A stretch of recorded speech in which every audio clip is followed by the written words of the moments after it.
اس وجہ سے ہم لوگ ان حالات میں پھنسے ہیں، وہ ہے فرقہ واریت، آپس میں گروپ بن جانا۔ اللہ تعالیٰ نے قرآن میں کیا فرمایا؟ وَاعْتَصِمُوا بِحَبْلِ اللَّهِ جَمِيعًا وَلَا تَفَرَّقُوا، اللہ کی رسی کو مضبوطی سے تھامے رکھو اور آپس میں فرقہ واریت مت کرو، تفرقہ مت کرو، گروپس مت بنو۔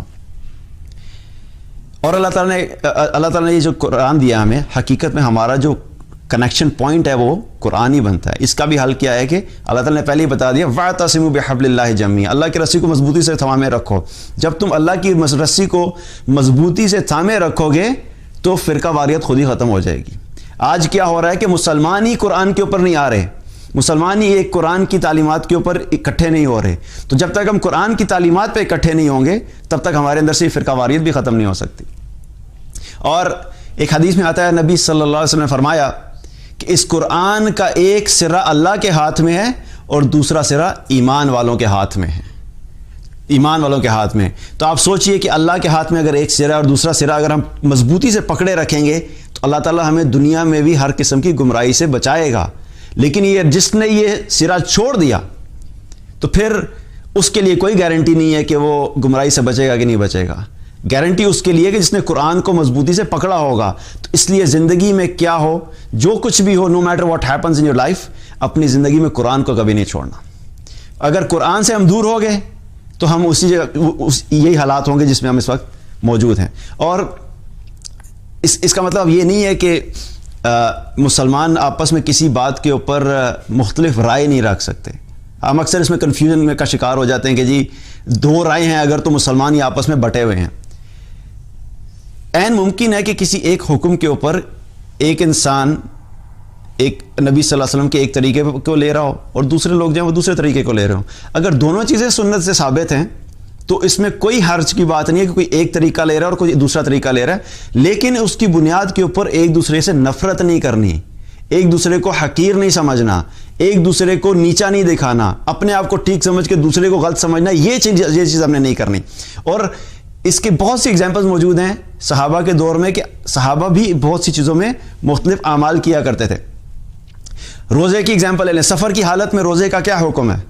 قرآن میں اللہ تعالیٰ نے اس چیز کی اجازت دی کہ اگر سفر کی حالت میں ہو تو روزہ چھوڑ دو اور بعد میں تم اس کو پورا کر لو۔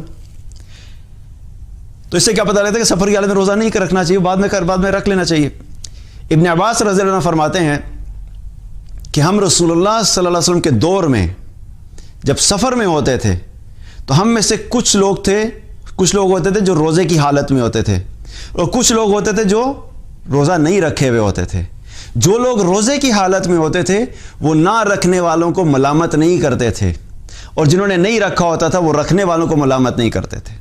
سبحان اللہ، دو مختلف اعمال ایک ہی جگہ پہ چل رہے ہیں، لیکن یہ گروپ یا یہ لوگ جو اس چیز کو فالو کر رہے ہیں وہ دوسرے گروپ کو لعن طعن نہیں کر رہے، برا بھلا نہیں کہہ رہے، گمراہ نہیں کہہ رہے، ان سے نفرت نہیں کر رہے، اور اپنے گروپ میں پولیٹکس چلا کے دوسرے گروپ کے خلاف جو ہے نفرتیں نہیں پھیلا رہے۔ اور یہ گروپ بھی کیا کر رہا ہے؟ وہ عمل کر رہا ہے لیکن یہ بھی اس گروپ کے خلاف پولیٹکس نہیں کر رہا، نفرت نہیں پھیلا رہا۔ آج ہمارا مسئلہ کیا ہے کہ اگر ہم کسی بھی عمل میں فقہی طور کے اوپر مختلف رائے رکھتے ہیں تو یہ جو گروپ ہوتا ہے اپنے فالوورز کو ایسا بھڑکائے گا کہ دوسرے والے کے خلاف جب تک نفرت نہیں پیدا ہوگی تب تک اس کو سکون نہیں آئے گا۔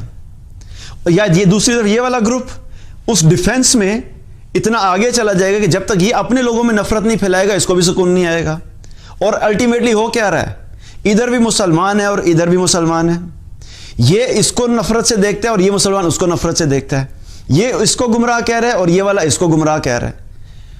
ہمیں اپنے آپ کو اس چیز سے نکالنا ہوگا۔